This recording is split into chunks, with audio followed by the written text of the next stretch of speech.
et bienvenue dans J'aime l'écho, l'émission qui donne la parole aux chefs d'entreprise. Laurent Fleury, bonjour. Bonjour Nicolas. Vous êtes fondateur et dirigeant de Sixperian. C'est une ESN, une entreprise de services numériques. Vous intégrez des logiciels pour les PME, les ETI, notamment les logiciels ERP, c'est la gestion de toutes les tâches quotidiennes d'une entreprise, SIRH pour les ressources humaines. Vous êtes le leader de l'intégration Cegid XRP Ultimate et vous avez également acquis OBS, le leader de l'intégration des solutions ERP de l'éditeur Divalto. Vous avez 3 métiers, l'intégration, l'hébergement, le support infogérance, et vous êtes dans toute la France. Voilà. Oui. Globalement, c'est ça. Vous avez des actualités, et notamment, vous êtes à l'aube d'un second LBO, 7 ans après le premier, c'est ça? Oui, c'est ça, oui. On fait rentrer un nouveau partenaire financier. On a eu une croissance importante, vous le dites, on a fait une croissance externe qui nous a permis de gravir des marches assez importantes, et aujourd'hui, on avait besoin de changer de fonds d'investissement, être plus dans sa thèse, D'accord. Et puis qui nous aide à continuer à progresser et à recruter et trouver de nouveaux défis à relever. Et pour vous, c'est l'occasion d'ailleurs d'accroître la présence des salariés dans le capital de Sixperian. Oui, j'ai toujours été un pro-partisan de l'actionnariat salarial. Là, j'avais une vingtaine de collaborateurs. On va monter à 80 collaborateurs au capital, ce qui représente un petit peu plus de 30% du capital. Un peu plus de 30% du capital pour les 80 collaborateurs de Sixperian. Oui, ça commence à être vraiment significatif. Alors, vous êtes dans l'univers de la transformation numérique des entreprises. Moi, je suis chef d'entreprise, j'ai engagé la transformation numérique de mon entreprise. Je me dis, c'est bon, ça y est, c'est fini. Est-ce qu'il y a un moment où on peut considérer qu'on a fait le job ? On n'a jamais complètement fini le job. Je pense qu'il y a des projets aujourd'hui qui sont très significatifs.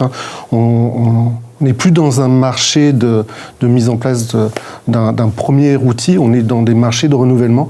Ça mobilise beaucoup de ressources humaines, mais aussi financières. Et une fois le projet terminé, il ne faut pas s'arrêter. Il faut continuer à investir. L'arrêt de l'investissement conduit inévitablement à une dette technologique à laquelle il faudra... technologique. Ça veut dire qu'en fait, la transformation digitale de mon entreprise, elle ne sera jamais terminée. Non. C'est pas rassurant ce que vous me dites. C'est pas rassurant, mais en même temps, on voit aujourd'hui, tout va très vite. On n'en parle pas aujourd'hui, mais on parle beaucoup d'IA.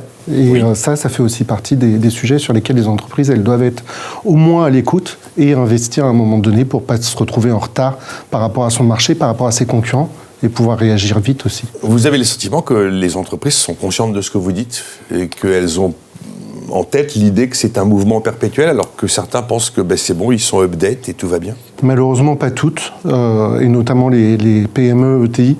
Je pense qu'elles souffrent parfois. Un projet de transformation digitale, c'est aussi un projet de transformation humaine qui est parfois mal conduit. Et donc, l'entreprise, dans sa globalité, a peut-être souffert d'un projet de mise en œuvre de système d'information, et à un moment donné, elle se dit, ça y est, j'ai fait le job, je m'arrête, mais il faut qu'elle continue. On arrive à évaluer, Laurent Fleury, le niveau de maturité numérique d'une entreprise pour savoir justement à quel moment elle se situe et si finalement elle est à jour. C'est difficile à évaluer. Moi, ce que je rencontre sur les PME ETI, c'est qu'aujourd'hui, les entreprises, elles pensent être à jour.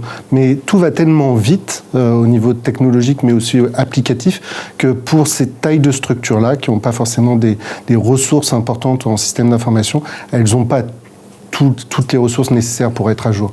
Donc il faut qu'elles continuent à investir. Il y a un point sur lequel vous insistez. J'ai rencontré pas mal d'entreprises de votre secteur. C'est assez rare qu'on mette en avant le fait que l'accompagnement humain va être en fait un élément clé de la transformation numérique de la société. Les projets de transformation, notamment les projets ERP, sont des projets qui sont assez longs. C'est des projets que moi je considère être des projets d'entreprise. C'est assez rare qu'une entreprise elle mobilise autant de ressources financières et humaines sur ce type de projet-là.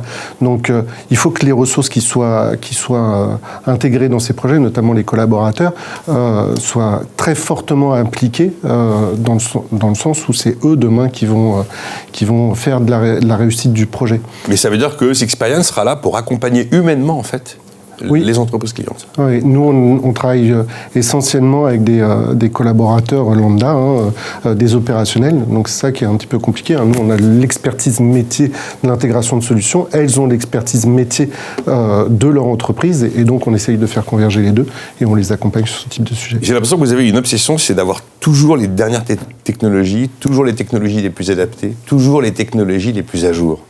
On essaie, la mise à jour, elle est importante, hein, être à jour dans son système d'information, quel qu'il soit, hein, applicatif, technique, etc. C'est important aujourd'hui, on le voit, beaucoup d'autres sociétés souffrent de failles de sécurité, avec parfois des implications dramatiques.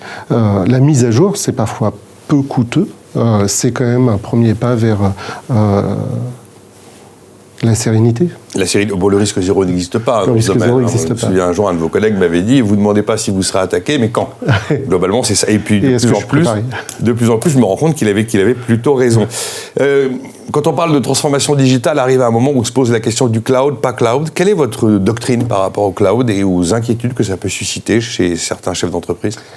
Oui, alors ça suscite aujourd'hui des inquiétudes. Pour autant, c'est un mouvement qui a pris naissance depuis maintenant plusieurs années, qui s'accélère. Et je pense aujourd'hui que l'ensemble des éditeurs proposent des solutions cloud. Alors, adaptées, pas adaptées à certaines entreprises, la question peut se poser. Moi, je pense que c'est une bonne voie. Notamment, on parlait tout à l'heure d'être à jour et de sécurité. Le cloud, c'est quand même la responsabilité de celui qui fournit le service d'être à jour et d'apporter la sécurité aux organisations qui font appel à celui-ci. Et celui qui a le réflexe un petit peu pavlovien, le cloud d'accord, mais pas le cloud américain, vous lui dites que c'est peut-être pas le sujet ou que malgré tout, c'est quand même une question? C'est une question qui se pose, mais aujourd'hui, il y a quand même des solutions en France et en Europe qui permettent de s'affranchir du cloud américain. Il va y avoir une sacrée révolution dans la vie numérique des entreprises, c'est la facturation électronique. Je ne sais pas combien de chefs d'entreprise qui, par exemple, nous écoutent, se disent c'est bon, moi j'envoie des PDF, c'est électronique. Oui, Or, c'est pas ça. Il va falloir passer par des plateformes complètement validé et opérationnel avec les agents de Bercy, puisqu'en fait, c'est quand même un système qui a été voulu par la puissance publique de manière à faire la traque à la fraude à la TVA, de manière industrielle. C'est un chantier monumental.